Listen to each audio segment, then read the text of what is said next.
Alors bonjour Patrick, Bonjour Dorélia, merci d'avoir accepté de participer à cette interview. avec Euh, plaisir. je pense que tu as pu déjà visionner les précédentes interviews. Rapidement pour m'inspirer, voilà. Mais je vais essayer de faire mes propres réponses, c'est pas copier comme les petits camarades. Ok, et donc tu as pu voir que en fait, l'objectif vraiment de ces interviews, c'est vraiment de pouvoir partir à la découverte des différents intervenants, des différents speakers de cette journée organisée par la communauté AMS, donc à Brazzaville le 25 juin, et d'en savoir un peu plus aussi sur leur session. Donc, on va commencer déjà par peut-être te présenter. Est-ce que tu peux nous dire qui tu es et quel est ton domaine d'expertise? Alors très bien, oui, moi je suis architecte de solutions d'entreprise, je travaille depuis de nombreuses années dans l'écosystème Microsoft. Donc j'ai travaillé chez Microsoft France et après j'ai créé ma propre société d'accompagnement des sociétés petites, moyennes et grandes à utiliser les technologies Microsoft. On se focalise sur parce que Microsoft, le monde Microsoft, comme tu le sais, est très large. Mhm. Donc, on se focalise sur deux technologies qu'on va retrouver aussi à l'événement, qui sont Microsoft 365 et la Power Platform. Ok. Donc, moi, pour le dire autrement, j'accompagne au quotidien, presque tous les jours, des clients à utiliser les technologies Microsoft 365, puisque moi, mon domaine spécifique d'expertise, c'est vraiment l'écosystème Microsoft 365 avec tous les outils, SharePoint, Teams, mais tous les autres aussi qui viennent s'interagir les uns avec les autres. Très bien. Et donc, je ne sais pas si ma source est bonne. Tu me diras si c'est une source vraie et juste. Mais il semblerait que tu sois à l'initiative de la création de cette communauté, donc AMS. Est-ce que tu peux peut-être déjà nous définir ce que c'est que la communauté AMS et nous expliquer un petit peu quelle est l'histoire derrière cette création? Tout à fait. Alors, quand on parle d'histoire, on a l'impression que ça fait très, très, très longtemps. En fait, effectivement, on était deux ou trois personnes au début à vouloir en fait créer un environnement propice pour partager nos connaissances. On est des gens passionnés. Tous les gens qui sont dans l'environnement AMS en général sont des passionnés des technologies Microsoft en particulier et du partage aussi avec d'autres personnes de leurs connaissances, de leurs questions aussi, parce que ce qui est très important de dire dès le début, c'est qu'on n'arrive pas en disant nous on sait tout et venez assister à des sessions. Les gens qui utilisent Microsoft 365 ont souvent des expériences très intéressantes pour nous qui viennent nous enrichir aussi. Donc c'est vraiment un partage dans les deux sens. Mhm. On est voilà, un petit peu des fois vu comme des experts, mais j'aime pas du tout ce terme-là. Ce qui est sûr, c'est qu'on est des spécialistes. On passe nos journées à utiliser ces outils-là. Donc, on a évidemment beaucoup d'expériences bonnes et des fois moins bonnes sur ce qui marche pas.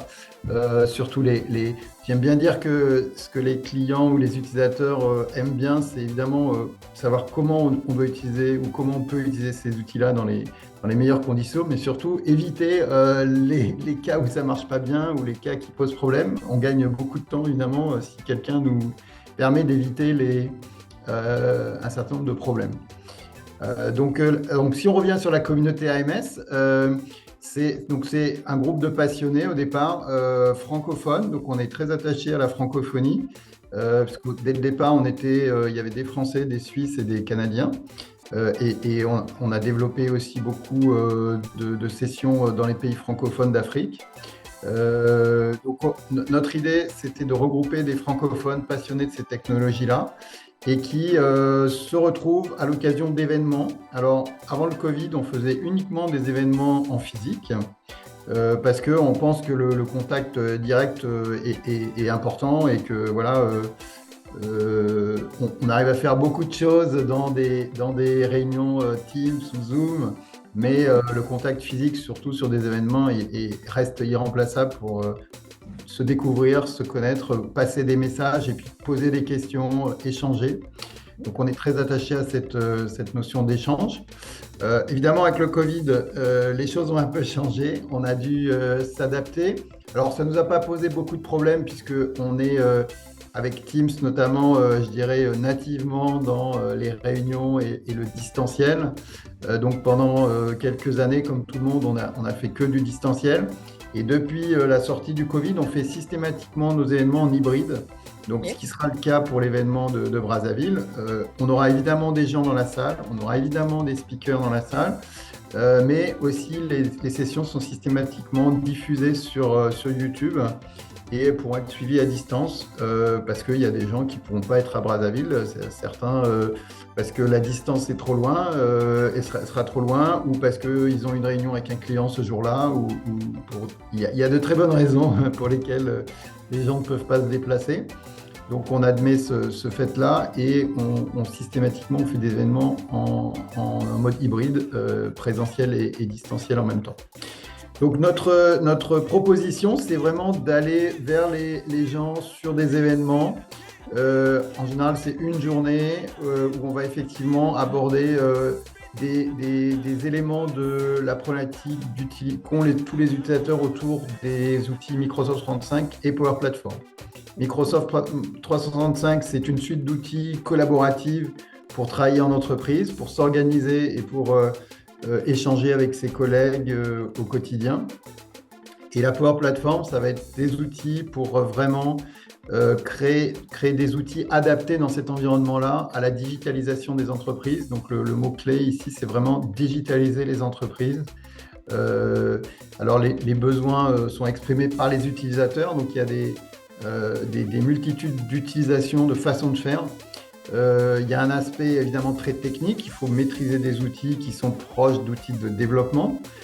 Donc il y a des notions qu'on va retrouver comme tout outil de développement, mais il y a aussi des notions très proches du métier. Donc, par exemple, quand on va discuter avec quelqu'un du service financier sur comment digitaliser des factures, eh bien évidemment il va falloir comprendre l'aspect technique et avoir dans sa tête un petit peu la solution qu'on va lui proposer.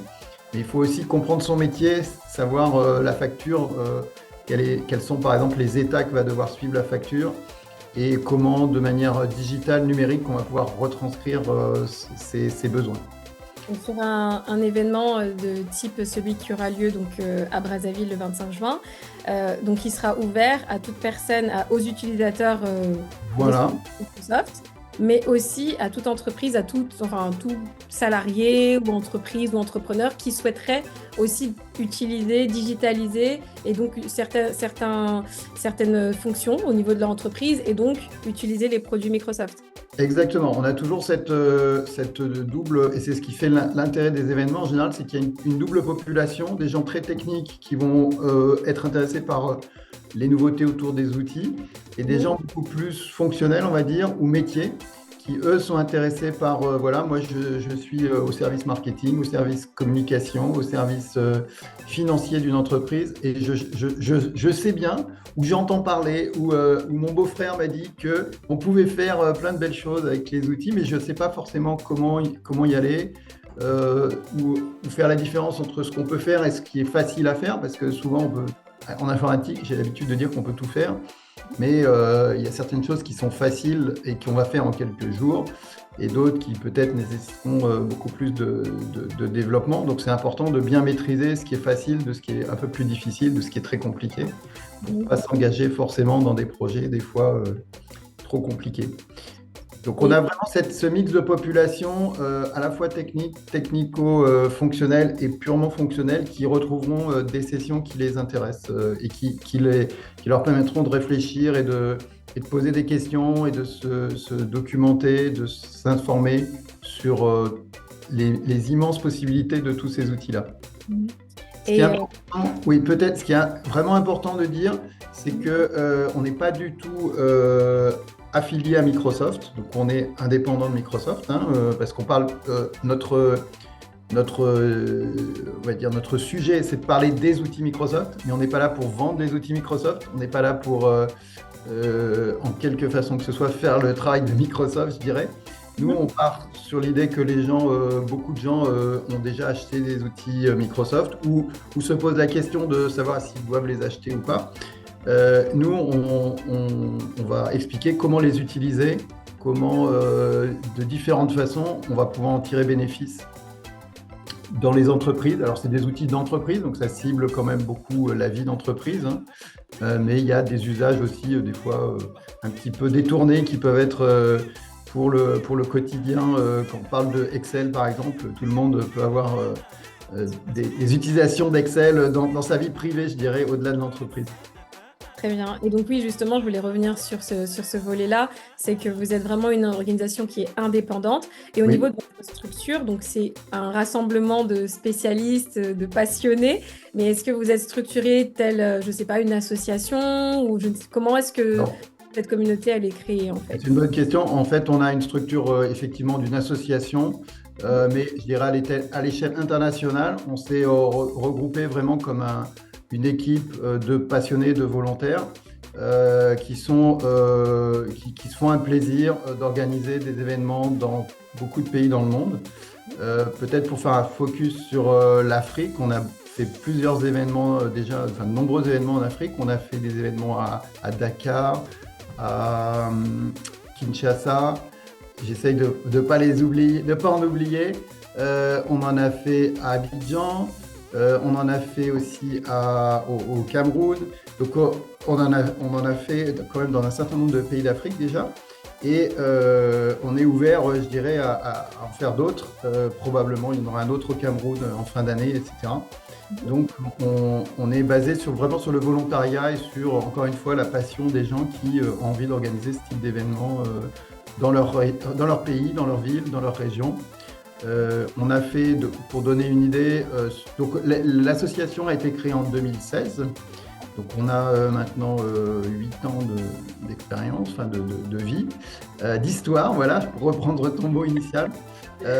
On a fait aussi, et on fait régulièrement des événements en Asie. Donc on a fait Kuala Lumpur, on a fait Singapour, on a fait Manille, pour donner quelques villes voilà, qui nous font voyager.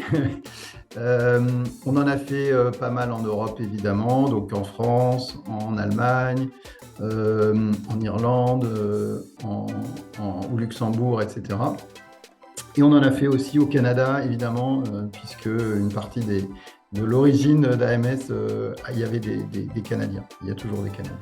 Et ces journées, elles s'organisent vraiment à l'initiative de spécialistes qui, par exemple, vous réunissez et vous décidez, voilà, moi j'aimerais par exemple qu'il y ait une session à Brazzaville, comment est-ce qu'on peut Voilà. s'organiser et chacun se mobilise, comment est-ce que les speakers, comment vous arrivez à attirer différents speakers de différents pays, parce que là, par exemple, on a un Belge, quelqu'un d'Autriche, enfin voilà, du Canada, donc comment est-ce que vous arrivez justement à vous organiser?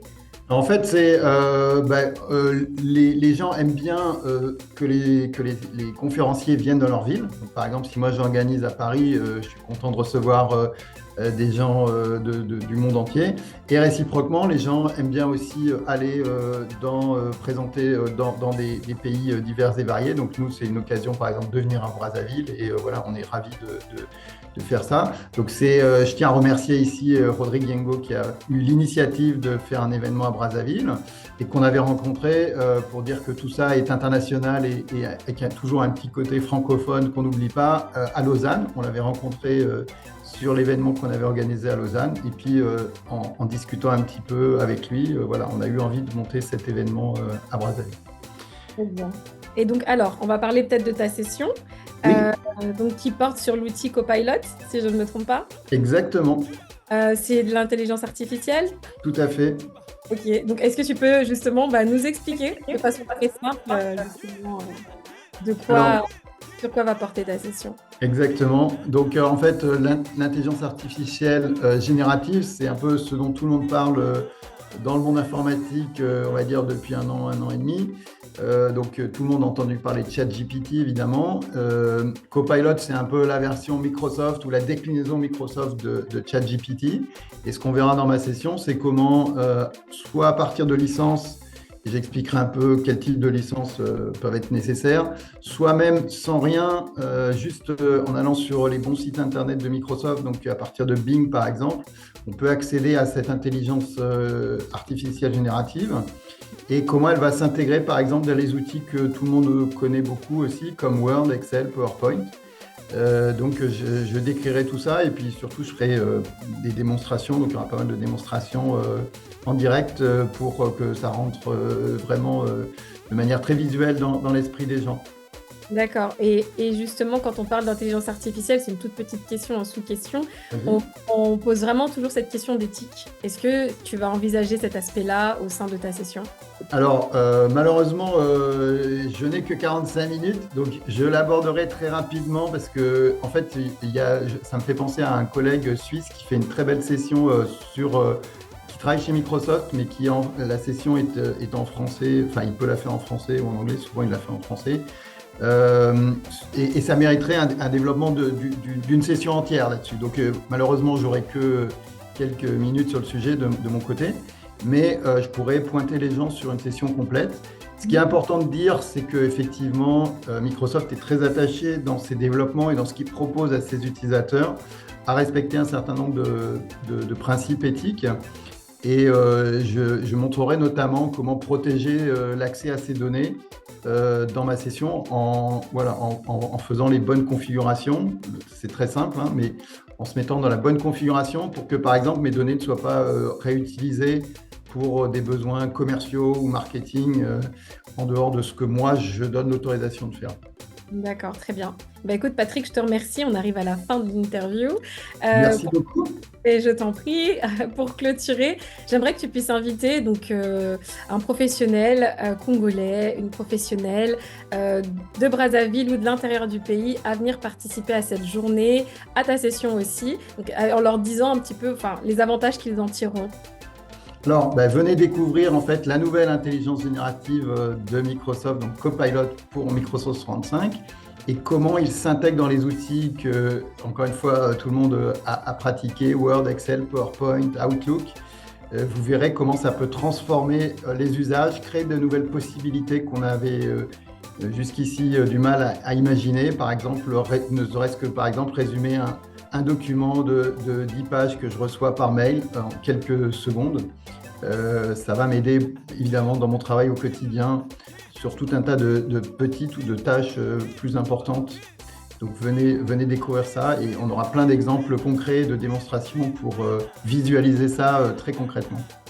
Très bien, bah écoute, je te remercie. Rendez-vous le 25 juin. Voilà, il me tarde vraiment qu'on y soit, donc de retrouver tout le monde et de te retrouver aussi en physique là-bas avec les attendees, les participants. Eh ben, merci beaucoup, je te souhaite une bonne fin de journée et puis je vous invite tous à participer à cette journée le 25 juin à l'hôtel Pefaco à Maya Maya, pardon, à Brazzaville. Merci. Super, merci à toi.